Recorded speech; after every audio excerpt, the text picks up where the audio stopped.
What's your nerdy ass eating? Well, my zaddy got me the sandwich. So you like doing whatever daddy says? Yeah. So you're a dog? No, I'm not. Your dad's a dog, so you're a female dog. That's scientifically inaccurate. Shut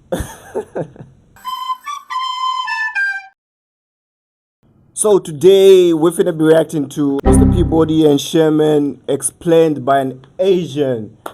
I don't know what's up with Asian people, bro. Like, okay, I don't wanna sound mean or say anything rude, but okay, let's just get on with the video. Y'all will see for yourself. I know this is about to be freaky as hell. Hold up, I don't know why this sounds good. What's your nerdy ass eating? Well, my zaddy got me the sandwich. So you like doing whatever daddy says? Yeah. So you're a dog? No, I'm not. Your dad's a dog, so you're a female dog. That's scientifically inaccurate. Shut Bro, I'm not even 1 minute in, bro. This shit. up, ho. Okay. So, doggy, go fetch. Obey your master, doggy. Arf, arf. The movie bouquet. With a Family Guy wannabe-ass talking dog who's extremely smart, so he's basically if Stewie and Brian had a baby together and made the dog put on some glasses. And when I say this dog is a nerd, he is a total nerd. Cause even at the adoption center when other dogs are autistic and biting themselves get picked, this dog doesn't. Really, bro? You gonna read a book about Plato the Republic? Like, are you trying to get adopted or are you trying to be performative? Fetch. But why waste calories on useless activity? Mama, I hate this smartass. Wait, I can be an obedient slave? Please use me. And for a dog that's so smart, he clearly isn't smart enough to be likable to get adopted, so instead Buddy decides to lock in and becomes the super nerd. Graduating in Harvard, majoring in smartass, then draws a dove thinking he solved peace. Then we're introduced to Sherman and the dog's name is Peabody, with Peabody saying he vowed to be the best father he could and prepared Sherman for all the wonders of life. But Buddy, your son looks like a geek. I'm just saying, if I had a kid, I wouldn't raise him to look like he'd get bullied at school. He looks like one of them kids that goes, well, Actually, that's mathematically incorrect. like, Bro, what you expect? They're both nerds, man. They're both nerds. Obviously, he's gonna raise him like one. he looks like the kid that reminds the teacher about homework, like, Miss, I believe we had an assignment due today. Anyway, we're told this dog invented a time machine and that this dog is so smart, he decides to think it's a good idea to send a kid to one of the most dangerous events in human history known as the French Revolution. I love getting fat. So basically, the French Revolution is the poor being fed up with the rich and revolting against them. So you get the huzz? What do you think? I'm poor. And seeing the rich enjoy the good life while they starve, they decide to rebel and fight. The rich are getting fatter. No. I want to get fat. I want diabetes. My dreams to use Ozempic. Wait. My dream to use Ozempic. Rich are getting fatter. No. I want to get fat. I want diabetes. My dreams to use Ozempic. Wait. But money doesn't buy happiness. Boy, shut your dumb ass up. So the brokey peasants decide to attack the Nepo baby rich, and all of this could have been avoided if they had some Wi-Fi and video games. Then Peabody gives Sherman shit for leaving his present, but it's like, dude, he's just a kid and you brought him here. This is your fault as the parent, so why are you giving him shit? I'm allergic to poor people. Damn, girl, we don't smell that bad. Then the dog gets arrested.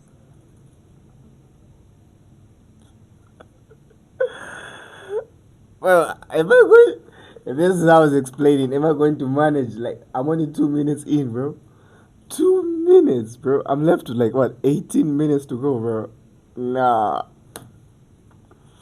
It's crazy, bro. Him shit. I'm allergic to poor people. Damn, girl, we don't smell that bad. Then the dog gets arrested and it's like, yeah, I'm sure it's the dog's fault. Y'all peasants are poor. And Peabody is off to get beheaded. Shing. And Sherman's traumatized, but the dog survives. He's the main character? I thought this was my movie. How dare he? And thanks to plot armor, they get away. And Peabody explains it like a Sherlock Holmes wannabe, saying he calculated everything, knowing exactly what was going to happen. And that he even calculated the sunlight reflecting off of Sherman's glasses to distract the guard with enough time to grab a melon, which will make the dog escape. What? That's Who the hell crazy. leaves melons right where someone's about to get beheaded? Like, bruh, I'd rather him just say this is a dumb movie with no logic and that he can do whatever he wants. So grown-ass men chase after a dog and a kid. Blah. Blah. I don't like this water. That's not water, that's peasant shit. Man, I won't be surprised if Sherman gets extremely sick, because God knows what was inside that sewage water Sherman drank. And not only does the dog continue to put Sherman in life-threatening situations, but he also aura farms. Damn, you got your own men laughing at you? Talk about loyalty. So the dog knocks him out and keeps aura farming. Haha, zoomist. I never miss. Zoomist. Okay, that line did go hard, but it would have been a lot harder if dude didn't look like a Total nerd. And yo, look at their faces. It was at that moment that they knew they were never gonna see their families again and drown thanks to a dog. Because if you look closely at the scene, the guards are definitely dead. And even if you don't think that they're dead at that point, this dog purposely creates an explosion to escape, which would have killed the guards guaranteed. Oh, that dog's a murderer. And he nearly got Sherman killed for what? To teach him a lesson about you can't have your cake and eat it too? You do know a simple YouTube video about the French Revolution would have been enough, right? Then the film shows us that this dog knows how to make things invisible, and we're back to present day. Just remember, you look like a geek. I'm so getting bullied. Then Peabody decides it's a good idea to show the whole school that Sherman is adopted by a dog by stalling and giving him a dog whistle when he could have done this shit at home. Cause guess what? The other students see it and they start talking shit. I bet he's a fairy. Yeah. Then Sherman heads to class. Who can tell me who this wrinkly elder is? He was the world's first performative male, George Washington. Aw, look at him all happy, acting like a know-it-all nerd. Oh, but the girl's not happy. I wonder if bro's thinking, if I act like a know-it-all nerd teacher's pet, then girls in school will like me. When in reality, nobody likes a teacher's pet. And what tree did his autistic ass cut down? Oh, pick me. Penny. It's cherry tree. Fake news. Actually, He didn't cut down shit. really? And George Washington owned slaves, so I don't know why Penny's dumbass is talking about a fabricated story. Did ChatGPT tell you that? Oh, you're That's crazy, bro. dumbass is talking about a fabricated story. Did ChatGPT tell you that? Oh, your ass got roasted. And Penny hates his ass. You know, if Mr. Peabody was so smart, he should have taught Sherman nobody likes a smart-ass teacher's pet, but instead raised Sherman to look like a target. And oh my goodness, a Stephen Hawking lunchbox as your lunchbox? Bro, you are a geek. And also, didn't Wheelchair Man go to the Epstein Islands? Anyway, Sherman makes some friends and they deadass start talking about hydrogen atoms. Guess we'll have to split it.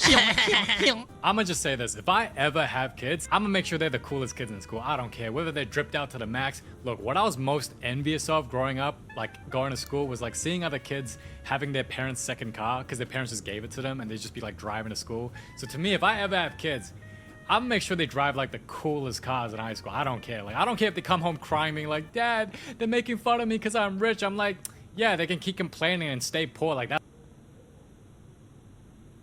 Is it just me or bro's voice doesn't match his looks?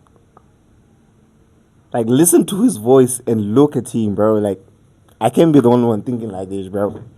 That's what a parent is supposed to do, to give the best for their kid. Anyway, Penny decides to bully his ass. But wait, is that the Asian? Oh, hello, Ring Ring. Konnichiwa, Shibai. What's your nerdy ass eating? Well, my zaddy got me the sandwich. So you like doing whatever daddy says? Yeah. So you're a dog. No, I'm not. Your dad's a dog, so you're a female dog. That's scientifically inaccurate. Shut up, ho. Okay. So, doggy, go fetch. Eat on the floor like a good doggy. Then the kids laugh at a sandwich on the ground, and I watch this like, what's funny about a sandwich on the ground? Like, they're pointing at it like, you see that? That's a sandwich.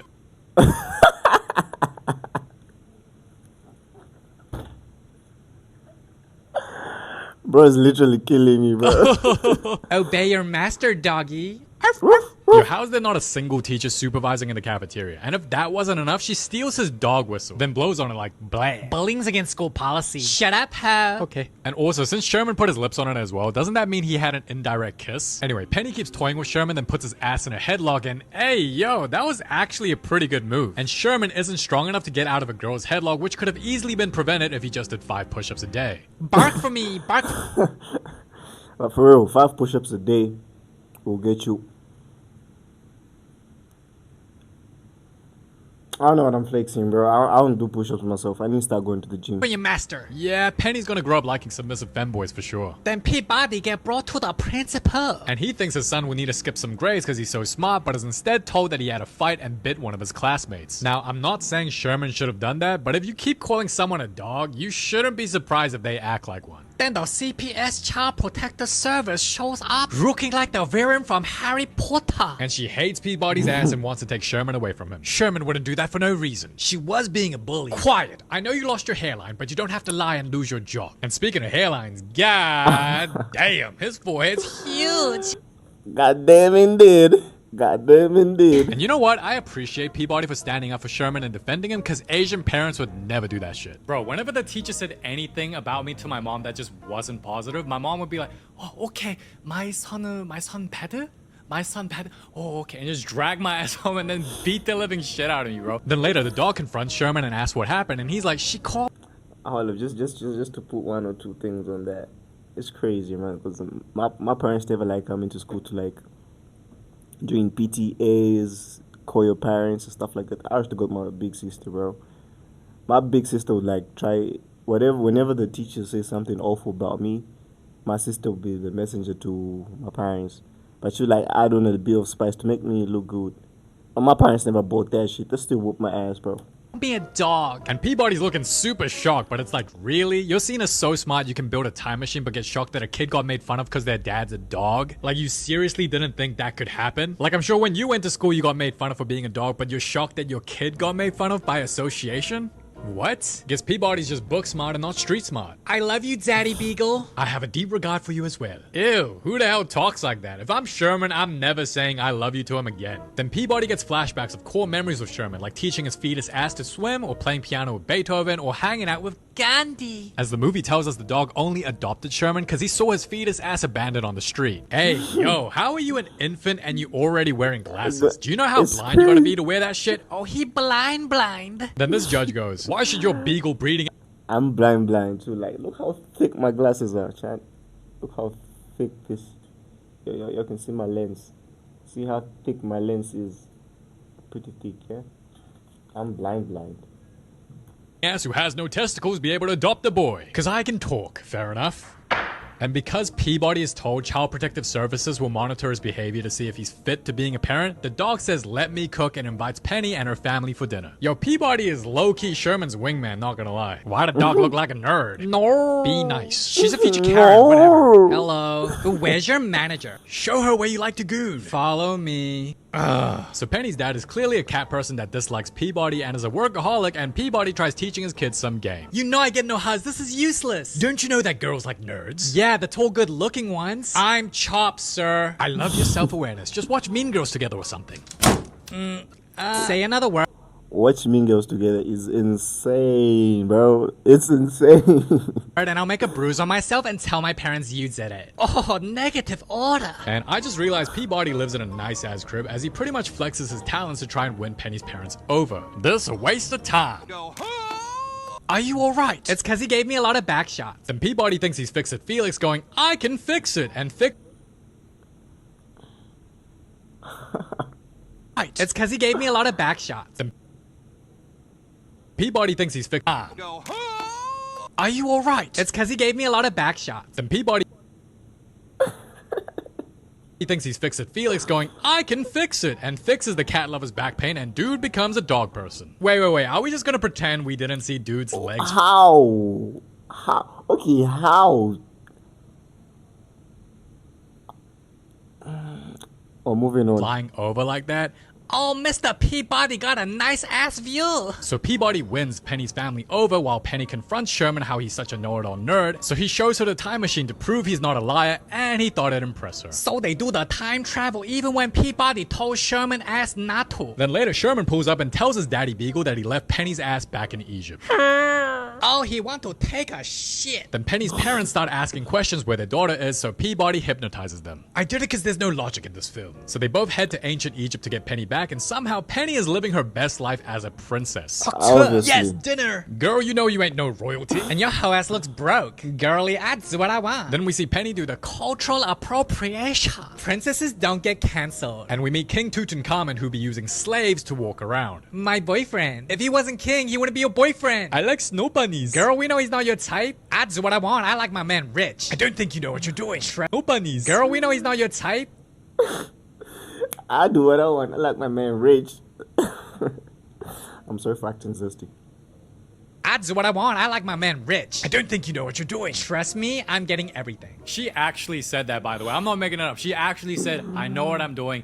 I'm getting everything. So, hey, at least she's honest about it. She the gold digger. And when an official pulls up and explains once they're married and King Tut dies, he says it's tradition she'll be killed too and mummified next. What the hell y'all talking about? Then King Tut says the same thing and Oh, look at her face. She went from, yes, I'm taking all his money to, wait, I can't take his money and they're gonna take my organs out? so she tries to bail, but it's too late, and the gold digger must proceed with the wedding. Help me. Ain't nobody saving you. Yeet. Then we proceed to have some must proceed Real. with the wedding. Help me. Ain't nobody, Ain't nobody saving you. Yeet. Then we proceed to have some boring ass scenes of Peabody being an irresponsible parent, not really guiding Sherman when they're in dangerous situations, and unless you really like history, some of these scenes are just kind of predictable and boring because yeah, they obviously escape. Like, Who knew? so when Penny has to do a blood oath, Peabody decides to change tradition. From now on, you cannot buy slaves. That's so unfair. Why? Instead, you'll introduce the 9 to 5 and pay them so little it's technically still slavery. Bro just indirectly explained what's going on in today's economy. And also, you cannot hit women for not cooking you dinner unless she says she's a vegan. What if I love beating my wife? Then just spank her ass in bed. Trust me, bro, they love that shit. And the duo ends up failing to trick the Egyptians, but they're able to save Penny from being mummified and heads back home. But on their way back home, they're suddenly unable to due to low battery and have to make a quick stop to Italy to fix it. And we're introduced to Leonardo DiCaprio and the woman behind Mona Lisa. Leonardo, you can suck it. Didn't know Mona Lisa had a slong. Leonardo DiCaprio and the woman behind Mona Lisa. Leonardo, you can suck it. Didn't know Mona Lisa had a slong. Then the artist asks for Peabody's help because he struggles to make the Mona Lisa girl smile. She's a crazy five-head. And what's weird is she does smile. That's an insane forehead. I'm not gonna lie. Yo, chat. You see that forehead, bro? You see that forehead? KSI, look at his head. But Leonardo's like, no, that's a fake smile, like a Mr. Beast. And stop the yapping and say something funny. Then Peabody accidentally drops a painting while colliding with Sherman, then this happens. And what's dumb about Now the scene she's is that when she smiling. does the Mona Lisa pose, I'm looking at it like, I don't think she needed to laugh to pull that pose, so what was the point of making her laugh? Anyhow, as they're charging the time machine, Sherman unintentionally beats Peabody's ass. Wow, you speak Korean? 이 씨발로 많이 뒤질래. 그만해라. Oh, fuck, you wanna die? Cut it out. Smartass. Thought you hated my nerdy ass. What's up? You wanna me? Okay. Smartass. Thought you hated my nerdy ass. What's up? You wanna me? Okay. You folded Under zero pressure. Then the two have some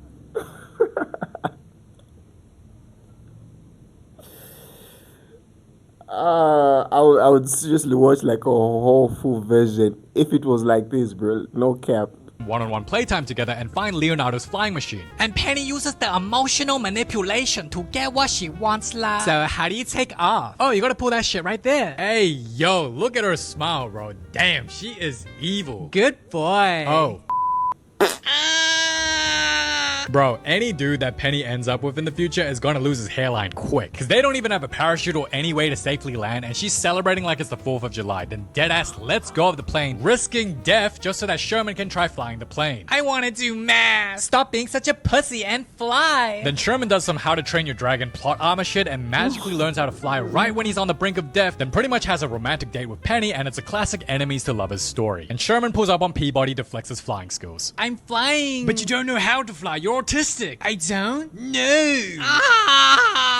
So Peabody kills bro's confidence, but thanks to plot armor, they're able to survive. That's better than gooning. As the Asians would say, you're a failure. And with the ship recharged, they head back home. And what should have been a quiet ride home, Penny's like, Go talk to him. so Sherman does this little, I'm sorry, and when Peabody lectures him, Penny butts in. You should mind your own business. You should be happy he's not a loser after all. Yeah, I'm not a loser after all. I don't know, bro. You definitely still look like one. You gotta start looks maxing with something. I'm not even making this up. I never heard of this film until you guys recommended it in the comments. And when I first searched it up and I saw the movie poster, I just went, yeah, I ain't about to do this shit.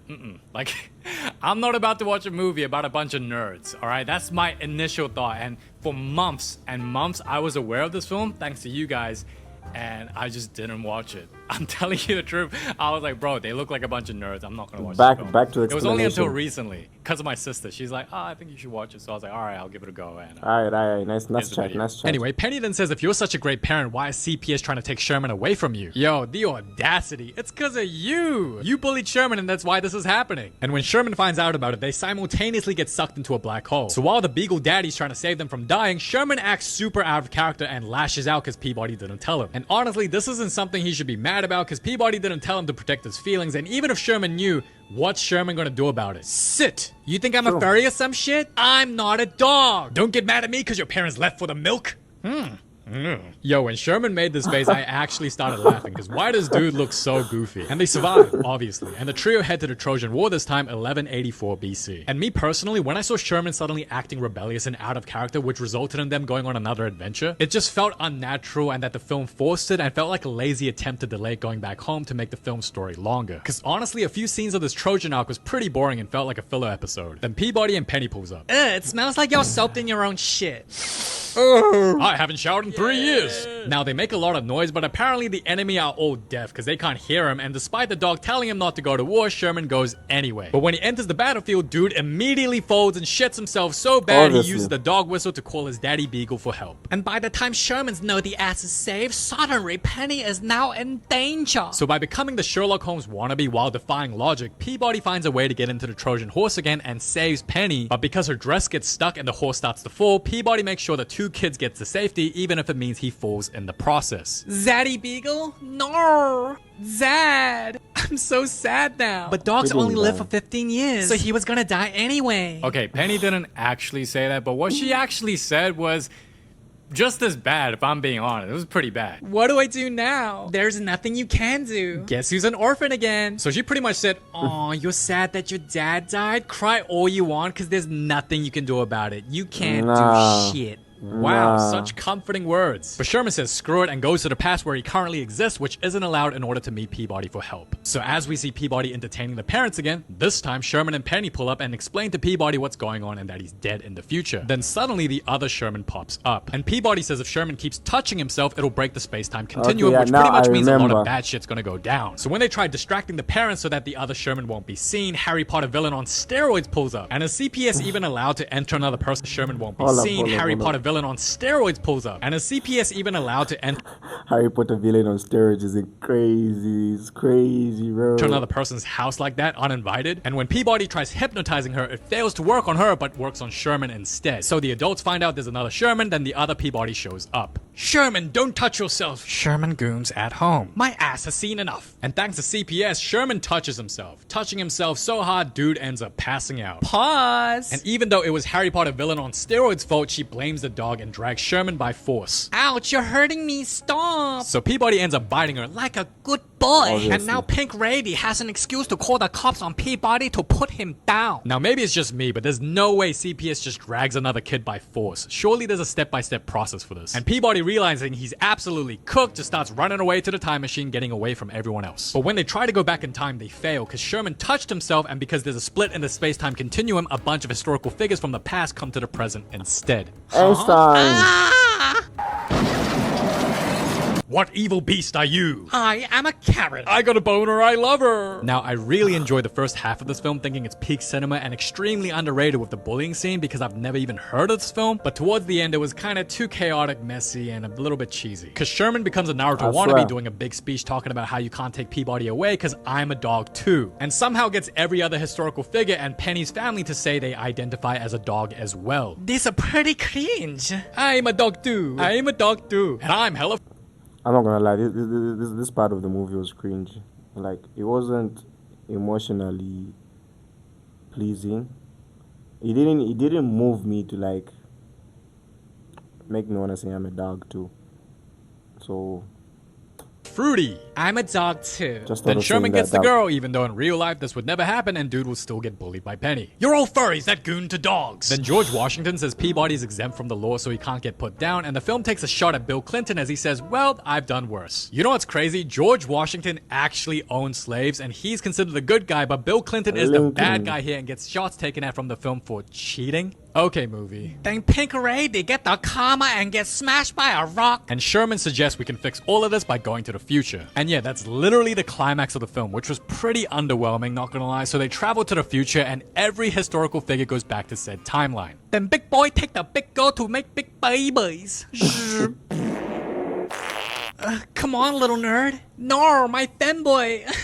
And yeah, this scene was too predictable. Like, the movie is called Peabody and Sherman. Did the director really think we would think they were dead? And Penny celebrates. She gets her femboy four-eyed ginger man. Then we get a full circle moment of Sherman heading off to class again. I love you, Sherman. I have a deep regard for you as well, dirty dog. Then they have a wholesome hug, Peabody's all happy, and the film ends with Penny pulling up, ready to ruin Sherman's life. Now, like I said, I was hesitant to do this film for months, even though I was aware of it thanks to you guys. But yeah, it wasn't until my sister recommended and said, yo, this is really good, you should check it out. So I checked it out, and yeah, it was way better than I thought. Especially the first half of the film, I thought it was peak, especially the bullying scene. I was like, yo, this is overall. DreamWorks lost, what was it, 42 films. Office flop. Believe them. Okay, yeah, well done. Subscribe. Watch this video or subscribe. Done. Danzo.